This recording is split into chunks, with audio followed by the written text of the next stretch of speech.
welcome to our Let's Play video series for Ocarina of Time 3D, which will actually also be serving as a 100% walkthrough, as we'll be getting everything in this game. Yes, we will. You know, when we first started this channel, we actually did some commentary for Ocarina of Time. Yep. And it's just, I don't feel like we did justice, and man, it's just awesome coming back to it again. Well, we've come a long way since then. Yes, a very long way. That's kind of why we're doing this again. If you want to be really entertained, feel free to check out some of our earlier videos. But another thing too is we only did the dungeons when we originally commentated. We didn't know how we're gonna go about things, how we're gonna record stuff. Learning. So yeah, we were learning at that time. So now we're actually gonna go through, and like you said, we're gonna do 100%. It's a Let's Play, but we're gonna go ahead and get 100% of everything in the game. I'm actually never 100% this game, and as I'm going through it right now, we're obviously still recording. Yeah. I think I'm up to the Force Temple. Not that it matters, but like I really recommend like anyone who's not 100% of this game to actually do that, because it takes you so many places like you actually don't go if you're just playing through the game. Plus, I feel like you interact with so many more of like the side characters, whether it's like the guys in the market, random Zoras, random Gorons.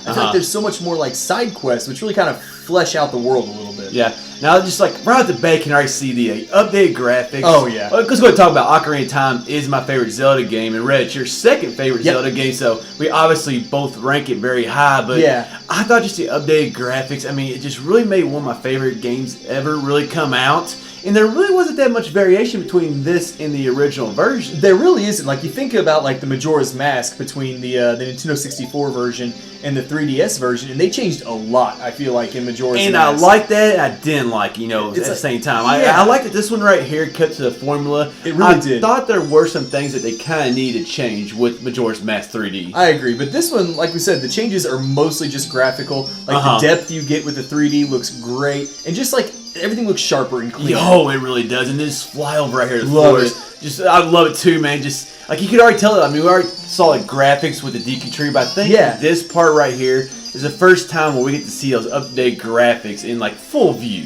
And I was like this flyover. I mean, this was the first. Well, the original Ocarina of Time, of course, was the first Zelda game that wasn't like a top-down view.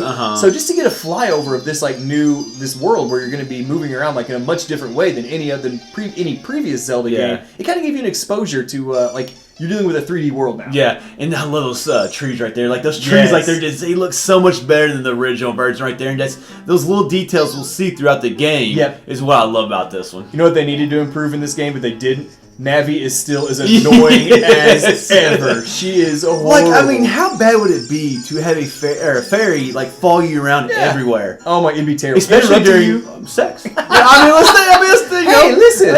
Oh my God.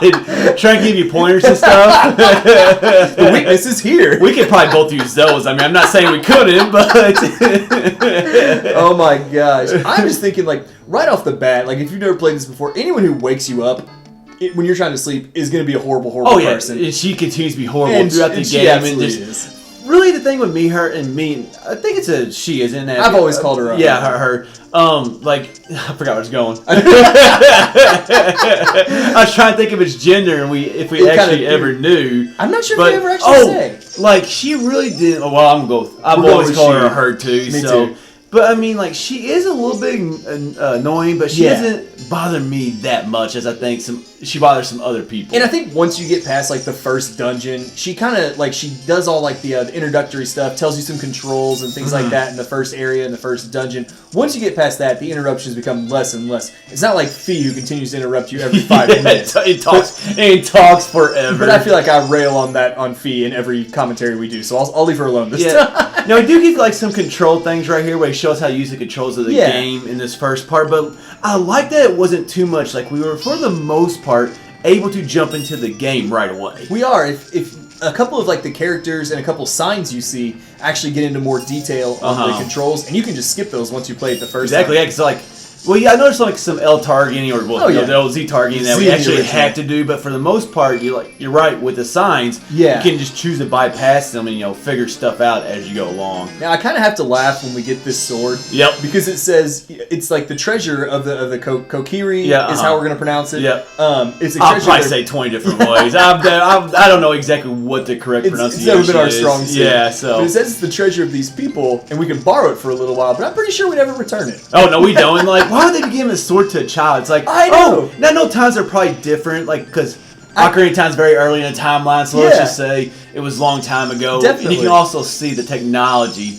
It's not like it is today, but like it's like, oh, here's a sword, and they're all children here, so it's just weird to think of a sword designed for a child. Though. Now, I'm not gonna lie, when I first played this game, like that part right there took me forever. Like I did not see that little hole. Oh, no, I saw it, but I didn't like.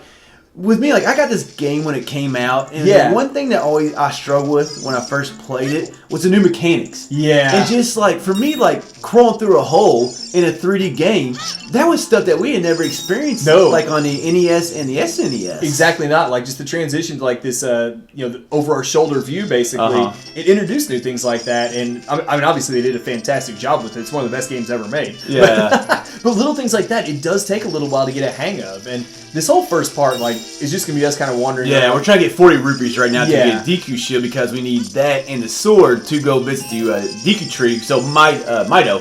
So Mido will let us go visit the Deku Tree. But I think that's one reason why I love this game so much. Both of us actually love this game so much because we both got it when it first came out. Oh my goodness! And it takes you to that experience as a child and just like this game was groundbreaking. It was. It was just groundbreaking. Being able to explore a place like in 3D and like move camera angles around, I mean, and the world felt so huge. Yeah, I mean, it felt gigantic. It still to this day, it still feels huge. Yeah. And then on top of this, getting a graphical update, years later, it takes you back to that time. It's that nostalgia. We talk about that a lot, commentating older games, but just that nostalgia that does, like you said, take us back to when we were, kids or whatever, and we played these for the first time. It's like that sense of wonder. It's still kind of throne room right here or something. I guess it's like a big old stump, like the what's it called, the Deku Palace. Yeah, the Majora's Mask, where he like stands on top of those wood pieces or whatever. I think you just robbed their bank. Actually, I think that's what this is. They put the treasure chest right out here for me though. Yeah, so it does make it easier to get to that 40 rupees. And it's obviously not locked because I just kicked it open. So their bank security system is flawed. Yeah, they need to talk to one of those companies that handles that stuff. But those are good to get those blue rupees though that are kind of in like a fixed spot. Because wandering around trying to get green rupees to get to 40 is such a pain. So there's... it's very... I mean, it's kind of difficult because there's actually not very many rupees. Like, I never really went through, see how many I can actually get. But it takes you a little while to get 40, but you have to do it. Yeah. So, like, once you know where the blue ones are, that gets you most of the way there. And then just running through some of the bushes and things like that, or chopping bushes, will let you get the green ones to get there. We got to 41, thankfully, so we can go ahead and buy the Deku Shield. Yeah, and I just love Kokiri. I don't think I'm going to go with Kokiri. I'm going to try to at least go that way. We're going to try. But I think it's just a great starting area. Like, first of all, it's very beautiful. We got some, we got some houses, but, not too many. Yeah. I don't know, I just thought, oh, by the way, how about Link's pad? Like, he's got, like, a loft.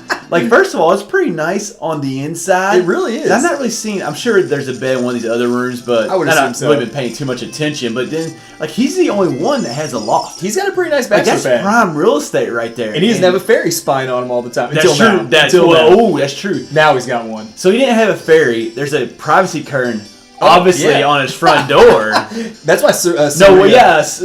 So that's why Saria loves him so much. And she's running up at the very beginning of the game. We know what she's coming for. I do like this Mido guy right here. It kind of reminds me a lot of Groose. It does. Just kind of like that cocky attitude right there and everything. He's like the resident bully of the He doesn't really look like a bully, but, Well, compared to... He's too scrawny. Compared to Groose. Well, yeah, Groose was huge. Well, they're all kind of scrawny, though, because they've never grown up. That's true. That's a very good point. It is kind of annoying to kind of... I'm glad you came in, because I had nothing. Well, and this is kind of important, like, going through here, like, to kill those Deku Babas, because you can get both Deku nuts and sticks. And we'll need the Deku sticks more so than the nuts when we get into the... yeah, I know, you can make all kinds of jokes about that if you want. But inside the Deku Tree? Yeah. It is kind of cool to finally meet him, though. I wasn't paying attention to what was supposed to be a joke. It's okay. I usually don't miss those points right there. I was talking about sticks and nuts. Don't worry. Okay. Now, how do you feel like in a lot of games like Twilight Princess and Skyward Sword, like it takes like 2 to 3 hours to get to the first dungeon, and then here you see like within the first 10 minutes we're already there. I love it. Like I like that, but I also kind of thought it was a little bit too fast. I guess there's just a little something more I wish we could have done, but at the same time. Gets to this first dungeon. Yeah. Let's get the game going. I say we've got enough backstory. We've got enough mastery of the controls that we're ready to get in this dungeon and go. But this will go ahead and wrap up part 1 of Ocarina of Time 3D.